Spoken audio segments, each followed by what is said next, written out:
Apareció por primera vez en los centros educativos religiosos, pero hoy el uniforme es cada vez más común en todo tipo de colegios. Una forma de vestir que acaba con las diferencias socioeconómicas de los alumnos y supone, en muchos casos, un ahorro para las familias. En Burgos hemos visitado una de las pocas fábricas que los confecciona en Castilla y León. Nosotros uniformamos mucho a centros que no son españoles, pero que están ubicados en España. Por ejemplo, colegios británicos. Y esos tienen muchas prendas. Para cada actividad tienen una prenda determinada. Ella hace el diseño, hace todo el escalado de todas las tallas, combinar las distintas piezas que componen ese patrón. Cada tabla sale de un color, unas oscuras, otras claras, y para que esto salga así, yo tengo que meter en un determinado punto la tela. Los talleres procuramos buscarlos en Burgos o en Castilla y León. Procuramos que sea muy cercana para controlar muy bien la calidad. A mí me enseñaron donde Víctor, industrial en Valladolid, y llevo muchos años haciendo faldas plisadas.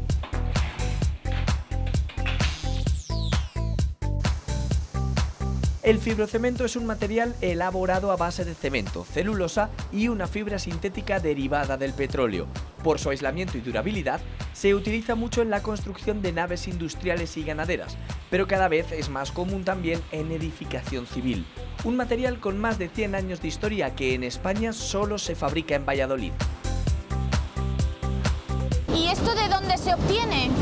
Esto es un derivado del petróleo, es un polivinilo de alcohol, que es una fibra de alta tenacidad que tiene muchísima resistencia y es la que nos confiere a la placa la resistencia a flexión. Las dos fibras sintéticas se mezclan en un mezclador de fibra junto con el agua y posteriormente lo pasamos a otro tanque donde lo mezclamos con el cemento. Echamos la mezcla en unas tinas en cuyo interior hay un cilindro tamiz que al ir girando va filtrando el agua y se va quedando una fina lámina. Como es muy moldeable, ponemos unos moldes de intercalador para que no se deforme. ¿Y qué tenemos que hacer para solidificar esto? Esto lo tenemos que meter en un túnel en el cual tiene que estar al menos 8 horas y a unos 65 grados centígrados.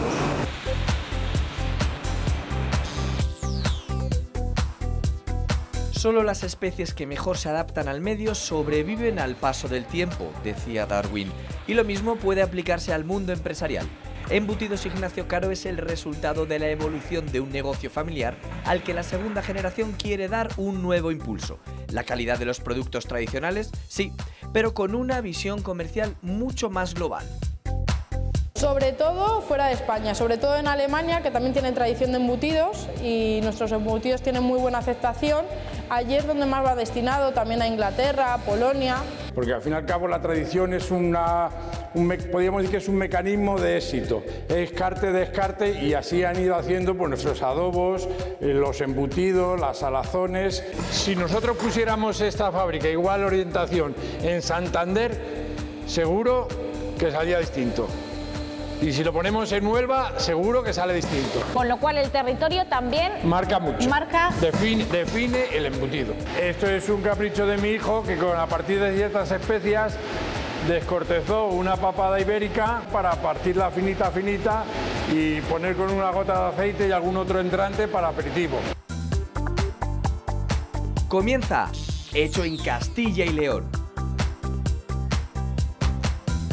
El uniforme escolar es ajeno a las tendencias y, al contrario de lo que ocurre con otros sectores de la industria textil en España, su producción ha aumentado en los últimos años porque los padres apuestan por el producto de calidad confeccionado en nuestro país. Hoy visitamos en Burgos una empresa que los elabora para más de 500 colegios.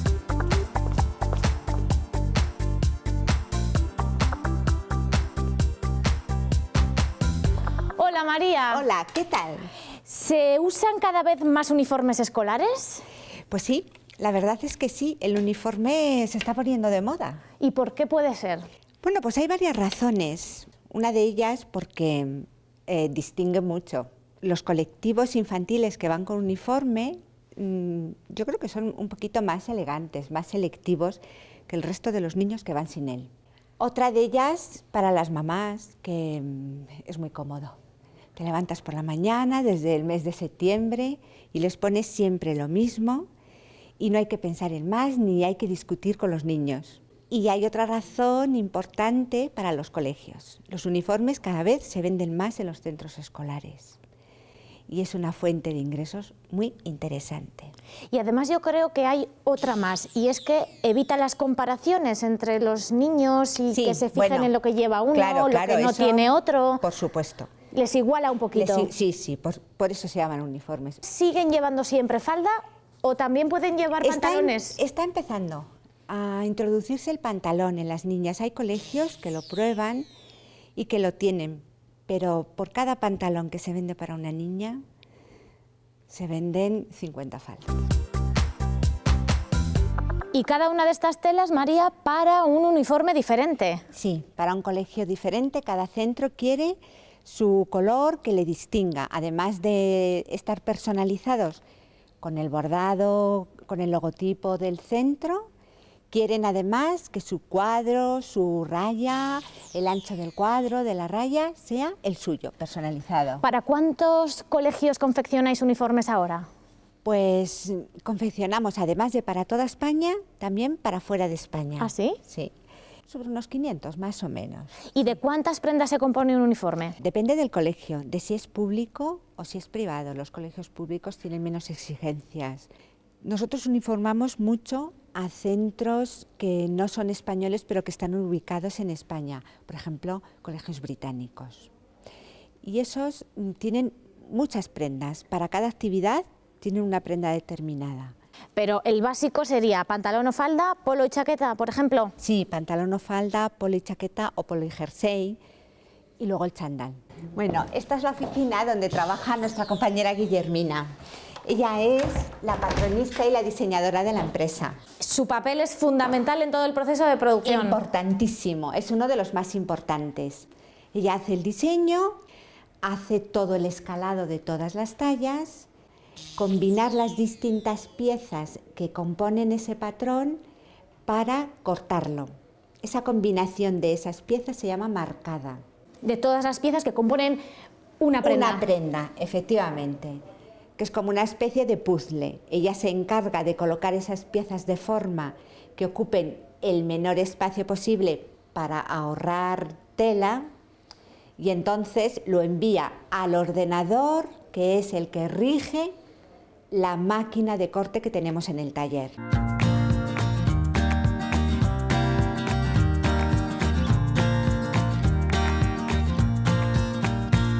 Estoy sacando los patrones de este pichi que, como podéis observar, lleva muchísimos pliegues, muchísimo tejido. Aquí tengo varias piezas, esto sería solo el cuerpo delantero. Esto sería esta pieza, ¿verdad? Exacto. Y vemos pues los pliegues que nos comentas, ¿no? Claro, sacar este patrón es complicado, por algo lo decía María, ¿verdad? La máquina va a cortar lo que yo le mande, tiene que ser los pliegues precisos, que encajen perfectamente, si no, luego esto a la hora de confeccionarlo se va a notar. No hemos comentado antes, María, cuando me enseñabas las telas, bueno, pues la calidad de las telas. En este tipo de prendas se cuida mucho.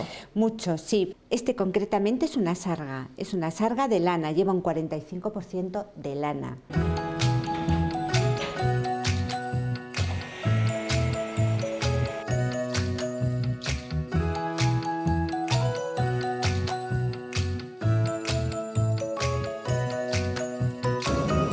¿Y cuántas capas de tela puede cortar esta máquina? Puede cortar hasta 30 capas de tela, dependiendo del grosor de la tela y de las características de la composición de la tela también. Me has comentado antes que confeccionáis para unos 500 colegios. ¿De cuántos uniformes podemos estar hablando en un año, María?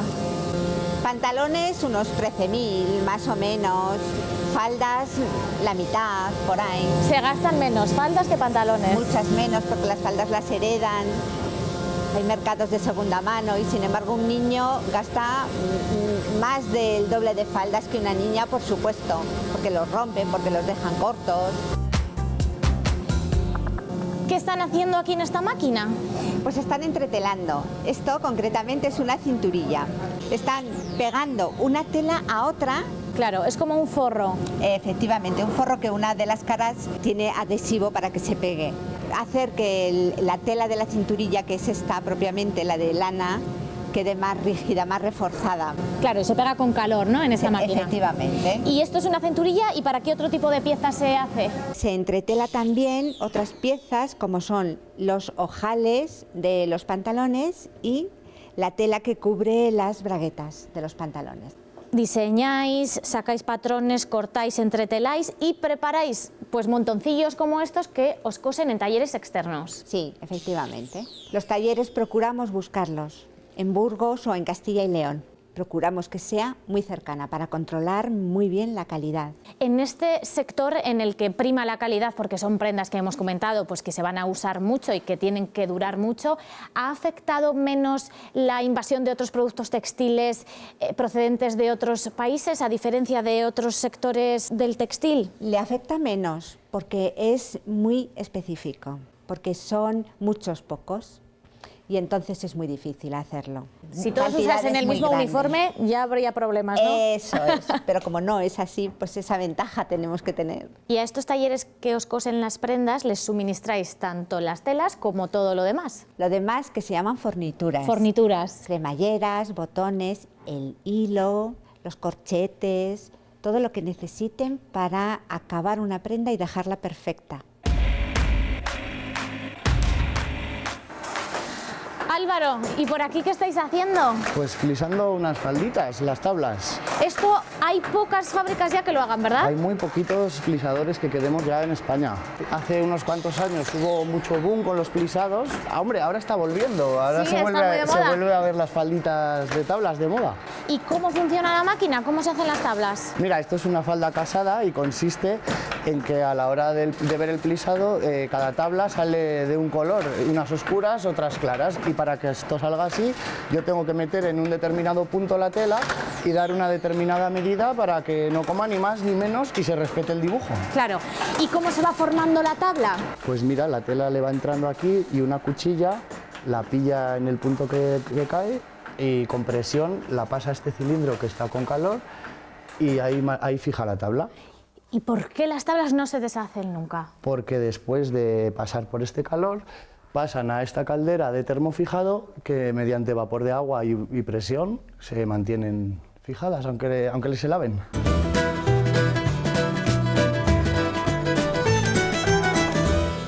María, te he traído aquí a Pedrajas de San Esteban a uno de los talleres que nos confeccionan las prendas. ¿Todas vuestras prendas se terminan de confeccionar en talleres externos? Sí, lo confeccionamos todo en talleres externos a la empresa que están pues, por toda España. Normalmente en pueblos, además. Sí, suelen estar en pueblos y suelen coser las mujeres porque los maridos pues o trabajan en el campo o tienen otros trabajos y ellas suelen ser las que trabajan en los talleres. Y es una de las actividades que está ayudando a frenar la despoblación rural que vivimos aquí en España. Este es el proceso de montar una falda plisada. ¿Y qué es lo primero que tenéis que hacer? Primero se saca del rollo, por ejemplo la talla 8 tiene que medir 80 menos 64 que tiene de cadera, entonces lo que sale se divide por las tablas que tiene, entonces son 17, se divide por 17 y te da la medida de cintura, entonces luego tú ya puedes colocar la cintura para que te quede la falda bien. Confeccionar estas prendas, comentábamos antes que es un oficio muy especializado, que solo se aprende, Paqui, con muchos años de experiencia. Pues sí, a mí me enseñaron donde Víctor, industrial en Valladolid, y llevo muchos años haciendo faldas plisadas. Aquí en este pueblo ha habido muchas mujeres cosiendo en talleres como este, ¿verdad, Paqui? Sí, talleres más grandes. Ha estado prácticamente, no te voy a decir, pero casi todas las mujeres tenían su trabajo en la confección. ¿Más de 100 mujeres ha podido haber cosiendo en Pedrajas de San Esteban? Muchísimas más. ¿Y qué tipo de prendas se cosían aquí? Se trabaja para el Corte Inglés, para Zara, hay gente que hace ropa de trabajo, ropa de vestir o prenda de manga. O sea, hace todo tipo de prendas. ¿Y qué ha pasado? Porque esta actividad ha decaído mucho en este pueblo y en otros pueblos donde había muchos talleres como este. Porque desde que abrieron los aranceles, pues todas las grandes empresas han ido para el extranjero, para Marruecos, para China, para todo. Entonces todo esto ha decaído muchísimo. ¿Y cómo se cosen estas prendas tan especiales, Paqui? Tiene que ir cosiendo las tablas, tiene que coger una medida de largo de pespunte que tiene que tener, hace también las pinzas Y hemos dicho que es de las prendas más complejas a la hora de confeccionar, pero ¿qué otras prendas hacéis aquí? Todo relacionado con los colegios. Hacemos pichis, batas, pantalones, todo.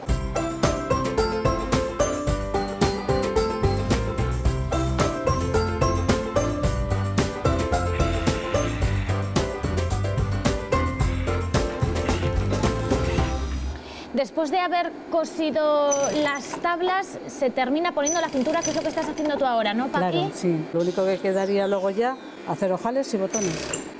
Si no queda la cintura bien, pues a la niña se la puede quedar grande, la puede quedar pequeña la falda.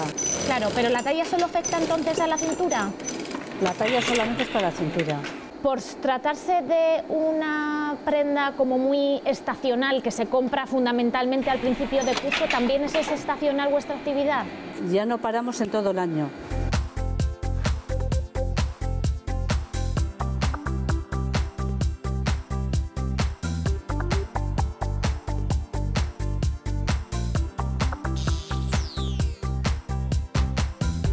En la provincia de Valladolid se encuentra la única planta que en España fabrica fibrocemento, uno de los materiales más utilizados en el sector de la construcción en el último siglo. Un material resistente, impermeable, ignífugo y fácilmente instalable que desde aquí se envía a otros países de Europa y también al norte de África.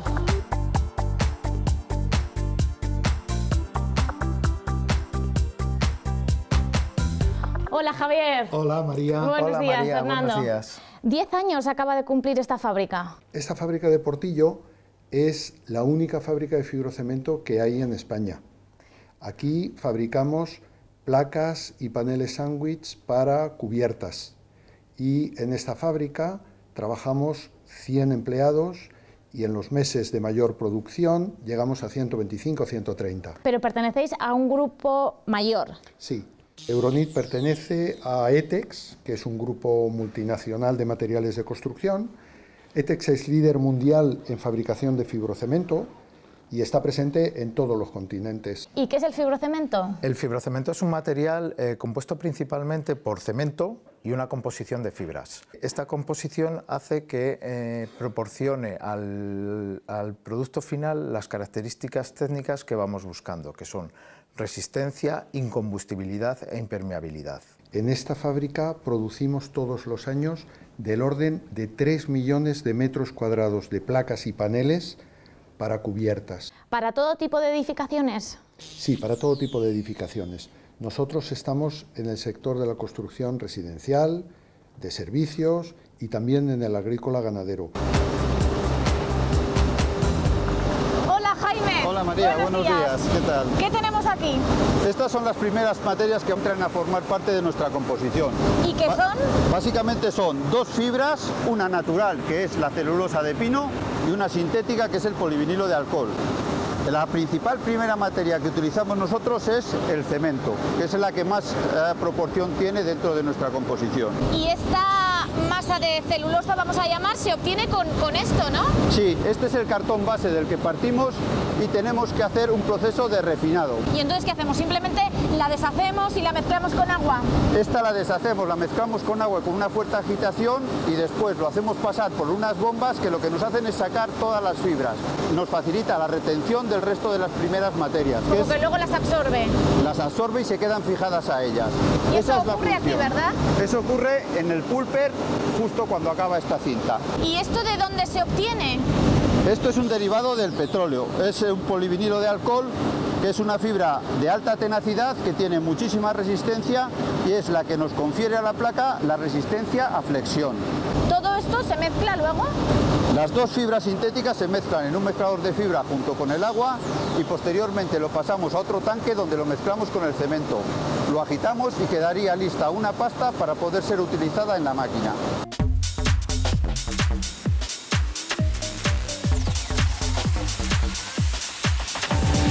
Hemos visto, Jaime, que la mezcla de todas las materias primas con agua resulta una mezcla prácticamente líquida.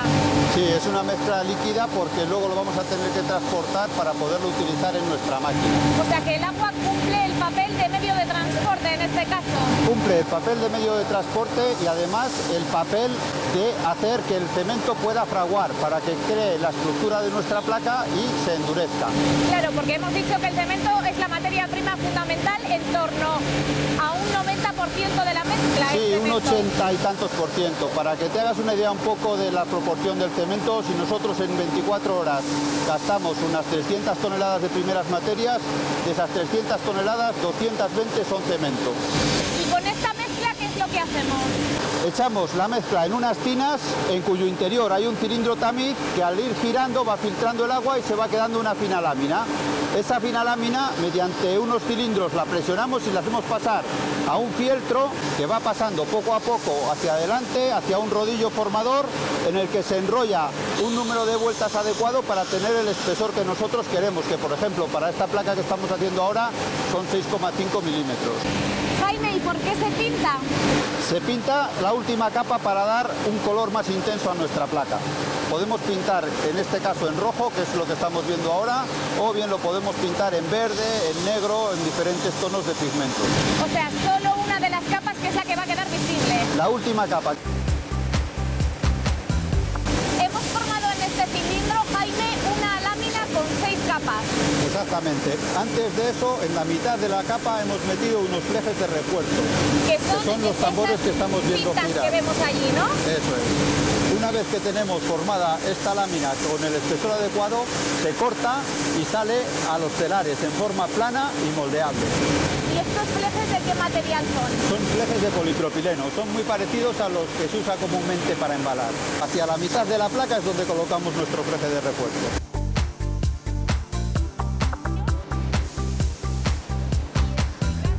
Jaime, y en este punto es totalmente moldeable, casi como plastilina. Sí, esta plancha que sale del rodillo la cortamos en las dimensiones adecuadas y la pasamos a moldear. Como es muy moldeable, ponemos unos moldes de intercalador para que no se deforme. ¿Y qué tenemos que hacer para solidificar esto? Esto lo tenemos que meter en un túnel en el cual tiene que estar al menos 8 horas y a unos 65 grados centígrados.